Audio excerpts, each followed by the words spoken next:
Welcome to Hanging on Every Story. I'm Mrs. Russell.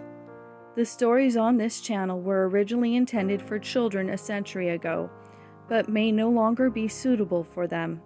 If you like the selected works on Hanging on Every Story, please like, subscribe, and share. Thank you for spending your time with me, and have a blessed day. A Legend of Saint Boniface by Eleanor L. Skinner.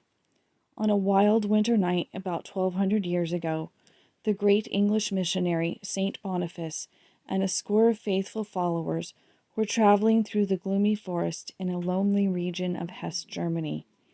They made then way painfully and slowly, for they were obliged to cut a path through the tangled thicket and great twisted branches. The little band had come into the wilderness to share the message of the Prince of Peace, with hordes of barbarous savages who believed in witches and werewolves, worshipped false idols, and made sacrifices to pagan gods. In their passionate joy to bring the glad tidings of the gospel, these apostles willingly endured blinding snowstorms and cruel hunger, courageously risked death from wild beasts and murderous savages. Since noon, these faithful Christians had fought their way through the forest. The morning they had spent at Geismar, where St. Boniface took into Christ's fold almost 300 pagans. In simplest words, the great apostle urged the rude barbarians to give up their false idols and bloody sacrifices. He told them the thrilling story of Christ's birth, death, and resurrection, and the wonderful promise of the kingdom of peace. The savages stood listening in breathless silence. Slowly they caught a glimpse of the light of truth, came timidly forward, and knelt at the rude altar where St. Boniface stood. "Dost thou think the people of the wilderness will hold to the new faith, Father?" asked one of the followers. "I hope so, lad," answered St. Boniface. "We must try to keep watch over them. Again and again they must hear the wonderful story. It is hard indeed for these pagans to turn from their false idols and worship an all-loving, merciful Father. We must watch and pray. It will be a year before our band can return to this region. In the meantime, I hope to send other missionaries here," answered the great apostle. "Dost thou think we are near the monastery, Father?" asked the footsore youth. "I believe we are. If we do not reach it in another hour, we must light a fire and lie down under the trees. Courage, lad. This has been a fruitful journey. May the converts hold fast to the glory of Christ." A year passed quickly. St. Boniface and his helpers were again working among the wild children of the forest. Often the great apostle's heart sank when he heard that some of the converts were worshipping their false idols again. A few remained staunch and true to the new faith. Others hopelessly confused the old superstitious ideas with the gospel of love and service. "Thou art not discouraged, Father," whispered the youth, who noticed that St. Boniface was lost in thought. "Discouraged? Never," answered the apostle with flashing eyes. "I am deciding how to strike the next blow at their cruel superstitions." In a few moments St. Boniface said, "Let us stop here for a little while. My plan is made. Tonight is the pagan Yuletide. Several tribes will gather around the thunder oak of Geismar to offer sacrifices. The priests declare that nothing but human blood will appease the wrath of Thor. Many wavering converts will be there.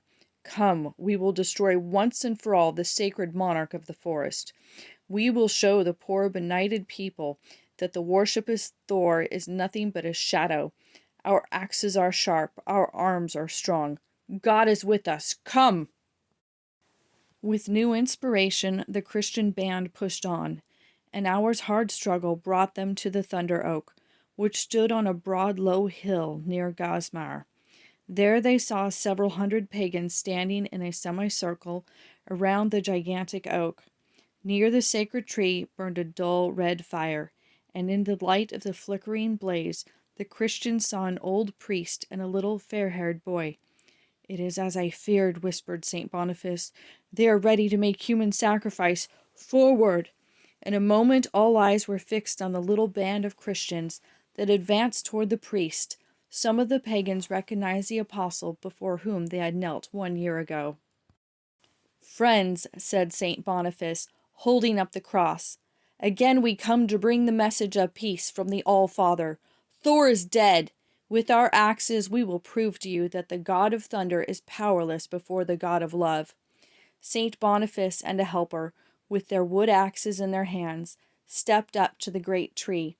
With powerful blows they cut deep gashes into its sides. Suddenly a mighty whirling wind passed over the forest. Thor's oak shuddered, swayed, and fell. It crashed to the ground and split into 4 huge pieces. "The God of love is mightier than the God of thunder," declared St. Boniface with bowed head. "Christ hath conquered Thor."